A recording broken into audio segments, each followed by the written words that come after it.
Hey, it's me, Vicki Marie. Good morning, good afternoon, or good evening, wherever you are in this crazy world we're living in. So, a bit of breaking news this morning about the Idaho 4 case.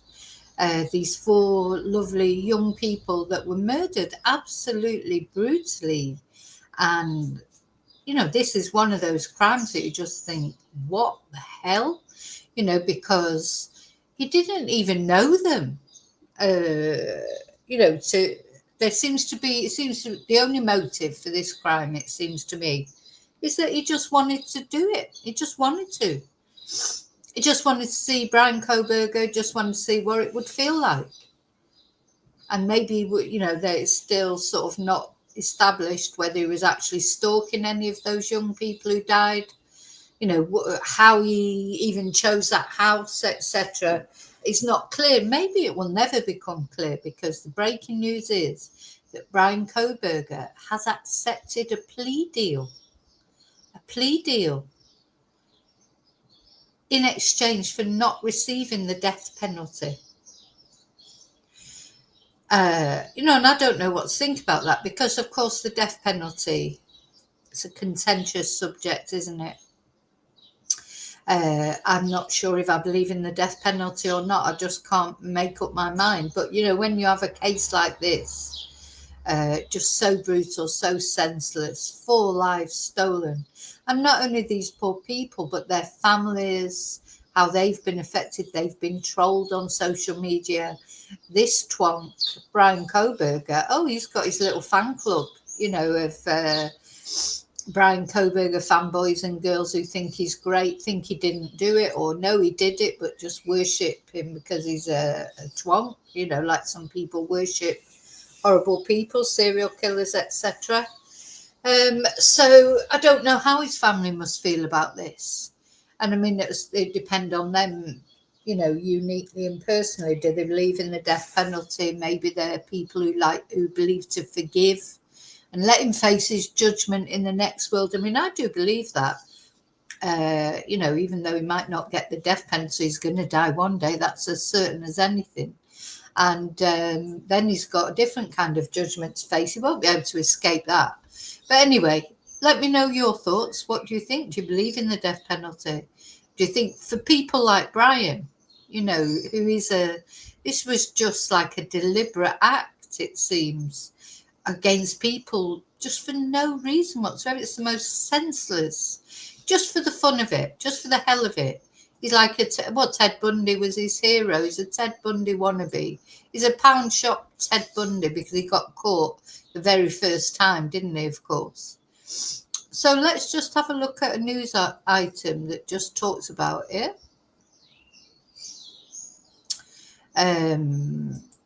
Just to give us a little insight. So this is going to be a very short video. I just wanted to let you know what was happening. I mean, the trial hadn't started yet, obviously. He'll get some...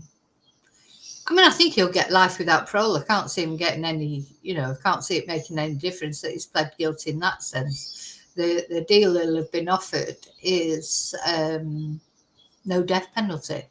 But, there's been nothing else. Like, he's not going to get parole or anything like that, is he? Well, I doubt it very much. So let's just have a look. And this is a case, of course, that has gripped people, because the thing is, these four young people, a couple and 2 best friends, just in their home relaxing, And I don't know what difference this will make. If he pleads guilty, I suppose there won't be a trial. So what details will come out? I think details will still come out, won't they? I just can't decide whether I think it's a good thing, because it spares the family in a way hearing the details, but maybe the family want to know the details. I certainly would want to know the details, wouldn't you? As hurtful as they might be, as traumatic as they might be, but maybe you wouldn't want the world to know the details. So you won't want the world to know how your loved ones died, maybe. So maybe that will be good for the family. But I'm sure they need to know the details themselves, just for themselves. They want to know what their loved ones' last moments were. These are just normal things. So they don't want to remember them as victims. They want to remember them for the light and the joy and the love that they brought into their life. But they will want to know the details, I would imagine, even if not now, maybe at a later date. But maybe they'll be grateful that the world isn't going to get to see the details. Anyway, let's have a look at this news item. News: the Monroe County native accused of murdering 4 University of Idaho students has accepted a plea deal. Newswatch 16 Stacey Lang is with us to explain. Stacey, what can you tell us at this hour? Yeah, Scott, this news breaking just minutes before the beginning of this newscast. So this is the information we have so far. Bryan Kohberger, the Monroe County native, who's accused of stabbing and killing 4 University of Idaho students to death in their off-campus home in Moscow, Idaho, back in 2022. You probably have heard much about this case so far. It's a very high-profile case, of course. 4 young people senselessly murdered. This guy's a criminology student.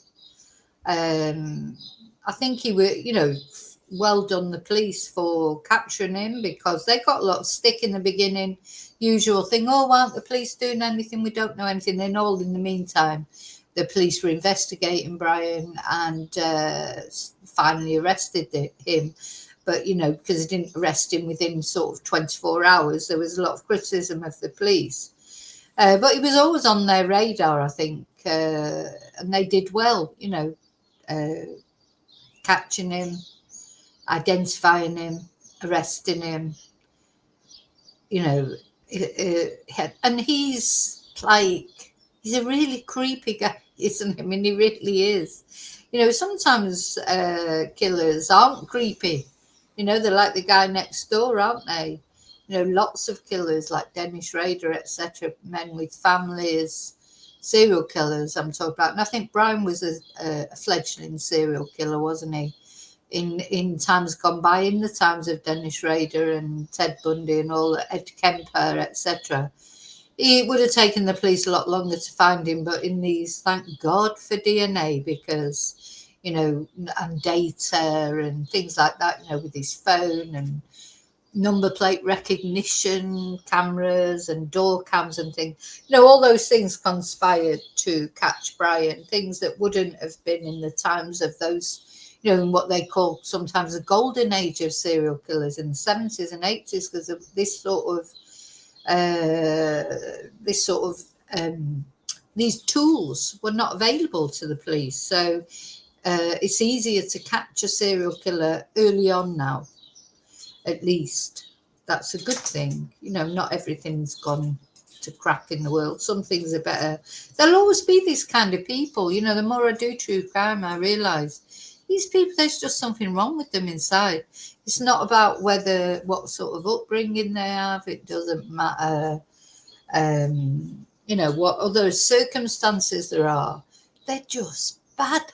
Some people are just bad. I think maybe as a society, that was the other problem in the 70s and 80s. It was thought that they could be rehabilitated, and quite a lot of these killers, they were let out to kill again. Ed Kemper is a prime example. He should never have been let out after he killed his grandparents.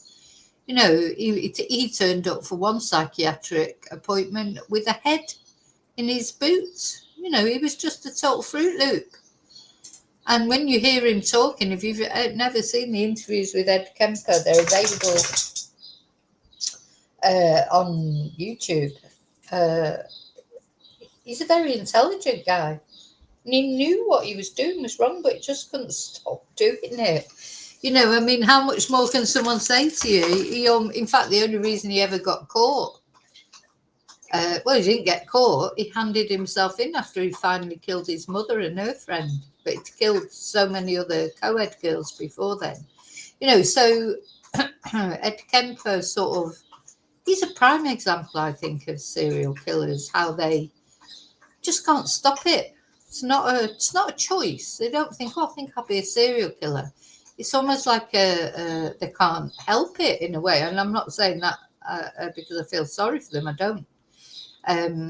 But what I'm saying is they can't be rehabilitated. They can't, because they're bad. Some people are just bad. If anyone ever looked bad, this guy did. When you get a good look at his eyes, you know, I'm always fixated on eyes. God, you know, I mean, obviously you can't arrest someone just because they've got mad eyes. You know, so that's not a help in that sense. But gosh, if you ever felt like you were looking into the eyes of evil, looking into Bryan Kohberger, and I believe in evil as well. So, you know, some people are born bad, and maybe they've just got the devil in them. Sometimes it can be brought on by drink, drugs, etc. And I know it can be made worse by circumstances, but I 100% believe that if somebody's going to do some of this kind of crime, they're always going to do it, whatever background they come from. And you know, there's people, as I say many times, people who are dragged up come from terrible circumstances. They don't do this. We've been talking about it here on Newswatch 16. It has been covered extensively in the national news. Bryan Kohberger has accepted a plea deal. ABC News has confirmed that information through a letter that was sent to the families of all four of those victims. That letter says that Bryan Kohberger will plead guilty to all of the charges against him. That includes 4 counts of first-degree murder, for which he was facing potentially the death penalty. This guilty plea, he will accept 4. Look at him sitting there like butter won't melt in his mouth. He's thinking, probably remembering what he did. You know, he'll have that memory in his mind forever. You can't take that off him, unfortunately. Perhaps they should give him a lobotomy and then he can't remember it or something, because he's got the pleasure of going over those events in his head for the rest of his life, hasn't he? Anyway, I hope they end up haunting him, but I doubt if they will, because psychopaths don't care, do they? So, you know, he's not going to feel any remorse. He's just going to enjoy replaying it. 4 consecutive life sentences. He will agree to serve the rest of his life in prison, taking the death penalty off the table. Now, what we know now is that Kohberger is expected in court in 2 days on July 2nd to go over the terms of this plea deal. We'll learn a lot more then. There was news in this case coming out just today. Our own Emily Kress was in Monroe County Court, as 7 different people are being called from Monroe County were going to serve or testify rather in this trial in Idaho that was set to begin in about 6 weeks. We were there for those hearings today. This plea deal that we're just learning about now would now make those subpoenas null and void, and also avoids for Kohberger the death penalty, and for those victims' families the potential of going through a trial that was set to continue through at least November. So we're just learning the details of this plea deal now, Scott, so we'll have much more to talk about tonight on Newswatch 16 and tomorrow as well. Yeah, no, at the end of the day, I think it's a good thing. I don't know. Because probably he would have, you know, in the end. We have breaking news. The Monroe County native accused of murder. Wouldn't he have in the end been found guilty anyway, probably, and the families would have been, you know, gone through all that hell. Let's just have a look what his actual charges were. Not that it matters now if he's accepted a plea deal. So I don't know how. So he's been charged with state felony charges, 4 counts of first-degree murder for the deaths of Zana Kernodal, 20, Ethan Chapin, 20, Madison Mogan, 21, and Goncalves, it says here, but I've got to hate that. Why? Please tell me why they use their surnames and not their first names.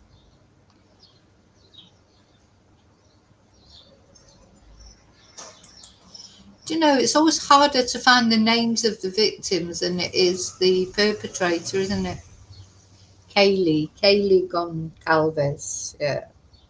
And in fact, let me just show this picture of them. This is what he took. This is what he took from their families, from the world, of course.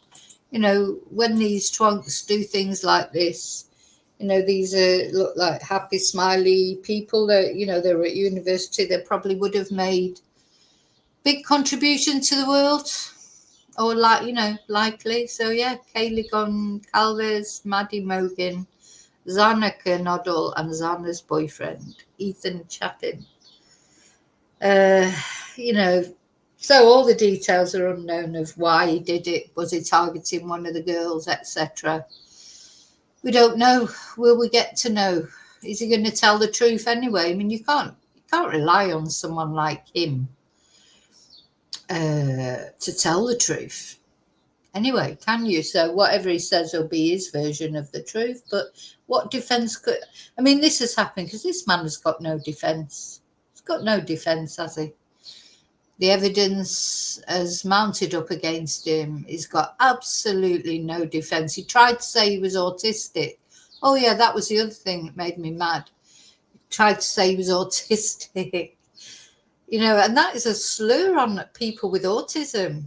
You know, this is the new thing, isn't it? That these twonks try and claim, isn't it? Autism, mental health problems, PTSD, you name it, they've had it, or, you know, abusive childhoods, or there's always a reason. But the real reason is they're just twonks. He's not autistic. Of course he's not bloody autistic.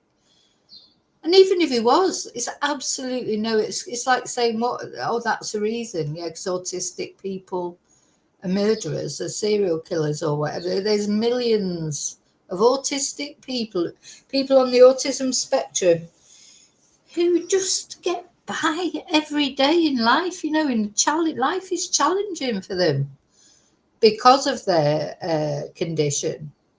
But to sort of use it as a reason, you know, for murdering 4 young people, I think it's foul. Honestly, I do. I think that sort of thing should be removed.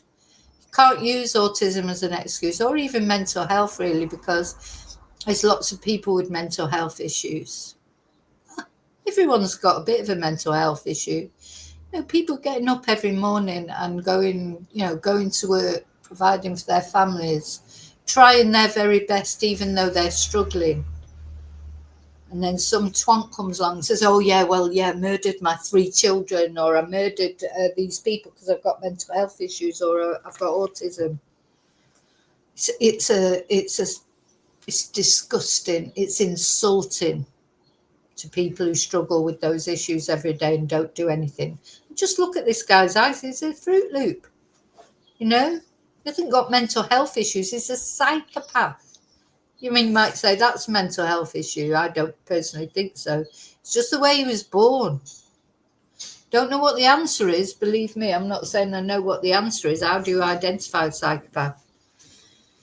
You know, and what do you do if you do identify someone as a psychopath? You know, you can't just sort of put someone in prison because they might do something. Awful, isn't it? What's this guy smoking at here? This guy on this photo, he seems to be smoking at something. But anyway, so I just thought I'd give you this breaking news. And these poor people, these poor young people and their families, honestly, my heart goes out for them. I just don't know, you know, as we've said before, these are the people that have got now mental health issues, proper trauma. You know, they won't go out and murder somebody. They might murder him if they got their hands on him. But you know, these people that the families of these victims, they're going through trauma. They won't go out and do anything terrible to anybody else because of it, because they're not evil, like Bryan. Okay, thanks for watching. I'll see you soon in the next video. Till then, may your God go with you. Thank you.